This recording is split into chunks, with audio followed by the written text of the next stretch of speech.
Yohanes 21 ayat 7a. Maka murid yang dikasihi Yesus itu berkata kepada Petrus, "Itu Tuhan." Mengenal Tuhan adalah kebutuhan utama hidup kita. Karena hanya dengan mengenal Dia, kita bisa mengenal diri sendiri, orang lain, dan dunia ini dari sudut pandang yang tepat.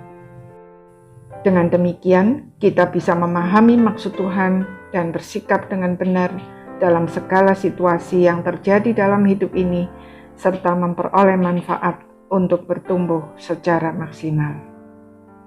Namun, untuk mengenal Tuhan membutuhkan proses seumur hidup yang tidak mudah, bahkan terkadang menyakitkan.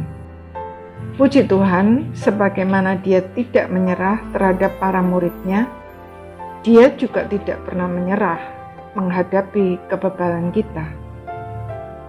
Itulah sebabnya setelah bangkit Dia tidak segera naik ke sorga, melainkan menyatakan diri bukan kepada mereka yang memusuhinya, tetapi kepada orang-orang yang percaya kepadanya.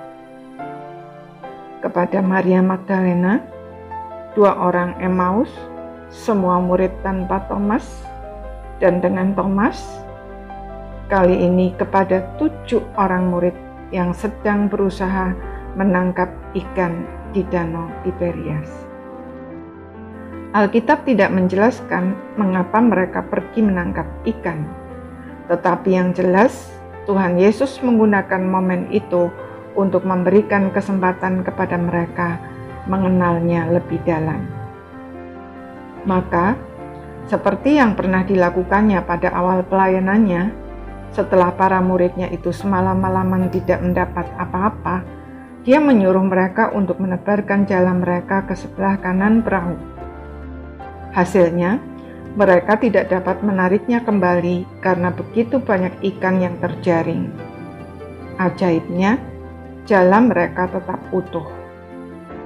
Dengan melihat apa yang dilakukannya itu, mereka menjadi sadar bahwa itu Tuhan Yesus yang sama yang selama ini mereka ikuti, dan bahwa Dia selalu ada bagi mereka, walaupun mereka tidak melihatnya.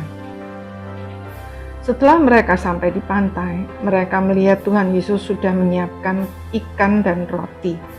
Meskipun demikian, Dia menyuruh mereka membawa beberapa ikan hasil tangkapan mereka. Artinya, Tuhan Yesus berkuasa melakukan apa saja tanpa kita. Meskipun demikian, Dia berkenan melibatkan kita dalam karyanya, dan Dia menghargai sekecil apapun yang kita lakukan untuk mentaati firman-Nya. Tuhan Yesus rindu untuk senantiasa menyatakan dirinya kepada kita dan menjadikan hidup kita bermakna. Tetapi apakah kita siap untuk mengalami perjumpaan dengan Dia dan diubahkan? Kiranya Tuhan memberi kita hati yang peka untuk mengenali kehadirannya dalam setiap pengalaman hidup kita, sehingga melalui semuanya itu kita dapat mengenal Dia semakin mendalam dan memuliakan Dia dalam sepanjang hidup kita. Amin.